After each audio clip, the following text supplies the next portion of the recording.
Hello students, today we are going to start our next topic. Before starting our topic, I want to demonstrate you an experiment.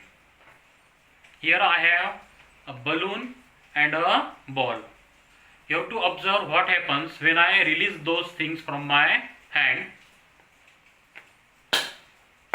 आता ह्या ठिकाणी तुम्हाला काय दिसून आलेलं आहे की फुगा आणि चेंडू मी एकाच वेळी सोडलेले आहेत हातातून. त्यावेळी चेंडू हा लवकर खाली गेलेला आहे तर फुगा सावकाशपणे खाली गेलेला आहे. आता ह्या ठिकाणी चेंडूचे जे वस्तुमान आहे हे फुग्यापेक्षा जास्त आहे. The mass of ball is greater than the mass of balloon. आता वस्तू जमिनीच्या दिशेला का येते तर तुम्हाला माहीत असेल न्यूटन्सचा जो प्रिन्सिपल आहे युनिव्हर्सल ग्रॅव्हिटी त्यानुसार due to gravitational force object will attracted towards the earth. आता वस्तू ही पृथ्वीकडे आकर्षली जाते. That will the principle of Newton. Newton is a great scientist, mathematician and astronomer from England. आता हा जो न्यूटन आहे या न्यूटननी जे काही थिसिस मांडले आहेत किंवा जे प्रिन्सिपल मांडलेले आहेत त्यापैकी आपल्याला जो प्रिन्सिपल ह्या टॉपिकमध्ये अभ्यासायचा आहे that will be the Newton's first law of motion. Our name of the topic is force and pressure. आता फोर्स अँड प्रेशर. फोर्स म्हणजे काय हे पाहण्यासाठी आपण एक एक्सपेरिमेंट बघूया. Here I have a pad and a compass box. I will lie this compass box on a pad. Are you see any movement in compass box? There is no movement, but you see movement when I apply force on the compass box. जेव्हा मी या compass box वरती force apply करेन त्यावेळी काय होईल ही compass box पुढे जाईल. म्हणजे there will be displacement in an object when force is applied. Another we see here is a marker. I will place this marker on this board. आता या पॅड वरती मी हा मार्कर ठेवलेला आहे. दिस marker lie on a pad. I will make a slant angle between the pad and horizon. You have to observe what happens. You see motion in the marker. Till next we retry. I want to apply this force on the motion body. Here when I apply force on a moving body, this marker will stop or it will change its direction. आता हा marker जो आहे marker आपली दिशा बदलतो किंवा थांबतो किंवा जेव्हा मी बल प्रयुक्त करतो तेव्हा when I apply force that will stop or change its direction. Students, force is a physical quantity that changes the state of rest or of uniform motion of a body in straight line. आता जेव्हा आपण force apply करतो तेव्हा काय होतं एखादी वस्तू स्थिर असेल तर ती काय गतिमान होते किंवा गतिमान वस्तू जर असेल तर ती दिशा बदलते किंवा थांबते. आता या ठिकाणी फर्स्ट जो आहे Newton's first law of motion. A stationary object on which no force is acting remains stationary. म्हणजे जर एखाद्या वस्तूवर कोणतेही बल कार्यरत नसेल तर ती वस्तू ज्या स्थितीमध्ये आहे त्या स्थितीमध्ये राहते. An object in motion continues to move with the same speed and direction when no force is acting on the object. किंवा जर एखादी वस्तू गतिमान असेल तर ती गतिमानच राहते केव्हापर्यंत जेव्हापर्यंत तिच्यावर कोणतेही बल प्रयुक्त होत नाही. आता आपण युनिव्हर्समध्ये मॅनमेड सॅटेलाइट पाहतो. आता हे मॅनमेड सॅटेलाइट हे जे आहे हे पृथ्वीभोवती काय करत असतात फिरत असतात. आता त्या ठिकाणी त्यांच्यावरती कोणताही फोर्स अप्लाय होत नाही, कारण पृथ्वीच्या ग्रॅव्हिटेशनल फोर्सच्या बाहेर असतात, त्यामुळे ते मोशनमध्ये राहतात. From your textbook our next sub topic is contact and non contact force. तुम्ही टेक्स्टबुकमध्ये 3 चित्र पाहू शकता, ज्याच्यामध्ये एक व्यक्ती बंद गाडीला धक्का मारतोय, तर दुसरा एका कुत्र्याला ओढतोय, आणि तिसऱ्यामध्ये मुलगा फुटबॉलला किक मारतोय.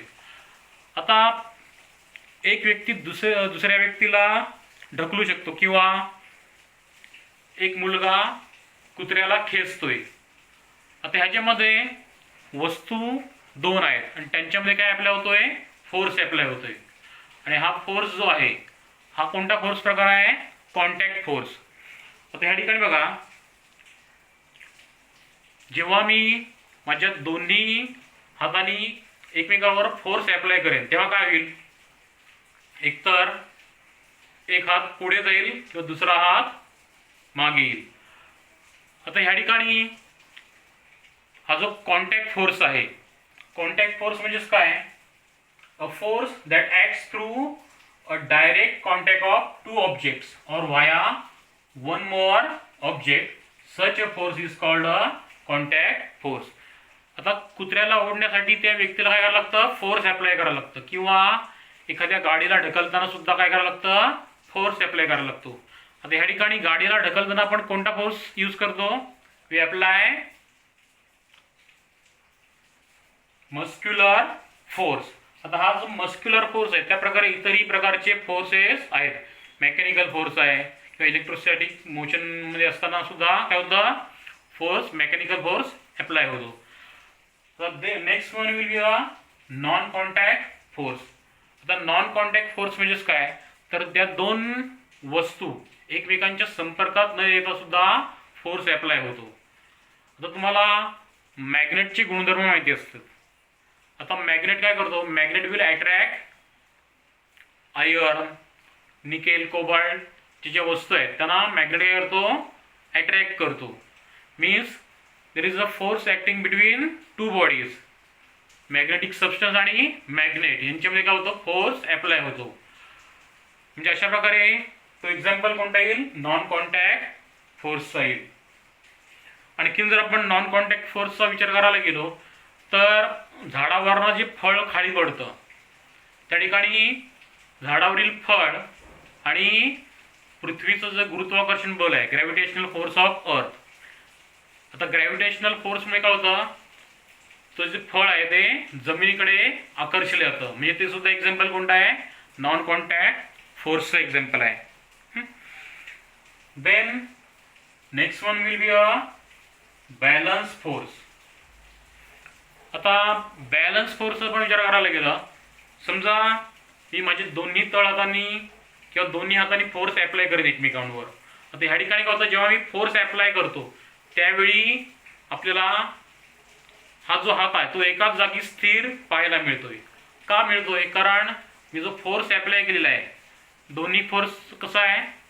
सेम फोर्स आहे. सेम फोर्स असल्यामुळे या ठिकाणी आपल्याला मुवमेंट दिसणार नाही. किंवा जर आपण टग ऑफ वॉर म्हणजे रस्सी खेच जर हा गेम पाहायला गेलो, तर रस्सी खेचच्या गेममध्ये 2 टीम असतात, आणि या 2 टीममधील माणसं एकमेकांच्या दिशेला काय करत असतात? ती रस्सी खेचत असतात. तर त्या ठिकाणी मध्यभागी जी निदान रेषा असते, त्या ठिकाणी जर दोन्ही बाजूंकडून फोर्स अप्लाय केल्यानंतर जर एकाच ठिकाणी जर ती रस्सी थांबत असेल, किंवा त्या ठिकाणी काही हालचाल होत नसेल दोन्हीकडून बल लावून, तर तो सुद्धा काय होईल? बॅलन्स फोर्स होईल. किंवा जर एका बाजूने जास्त इंटेन्सिटी लावून जर रस्सी खेचली गेली, तर त्या ठिकाणी जो फोर्स आहे तो फोर्स होणार आहे अनबॅलन्स फोर्स. म्हणजे अनबॅलन्स फोर्स म्हणजेच काय? तर if 2 or more forces acting on a body such that their resultant is not zero, the resultant is an unbalanced force. आता resultant झिरो केव्हा येतं, जेव्हा बॅलन्स फोर्स असतो तेव्हा रिझल्टंट फोर्स काय येतं, झिरो येतो. आणि जर रिझल्टंट फोर्स झिरो असेल तर याला काय म्हणतो आपण, बॅलन्स फोर्स. म्हणजे बॅलन्स फोर्स म्हणजे काय, if a body is acted upon by two forces equal in magnitude, opposite in direction and having the same line of action, the force are called as balance force. आता हे balance force आणि unbalance force यांच्यामध्ये जर आपण differentiate करायला गेलो तर unbalance फोर्समध्ये magnitude कशाचं राहतं, अनइक्वल राहतं. आणि बॅलन्स फोर्समध्ये मॅग्निट्यूड हे इक्वल राहतं. द युनिट ऑफ फोर्स म्हणजे या बलाचं जे एकक आहे that will be a Newton. आता न्यूटनच्या स्मरणार्थ फोर्सला एकक काय दिलेलं आहे, न्यूटन एकक दिलेलं आहे. त्याचप्रकारे प्रेशर जो आहे, प्रेशर म्हणजेच काय, force acting on unit area, म्हणजे एकक क्षेत्रफळावर कार्यरत असलेले जे बल असतं त्या बलाला काय म्हणतो आपण, प्रेशर. आता प्रेशरचं युनिट जे आहे न्यूटन पर मीटर स्क्वेअर.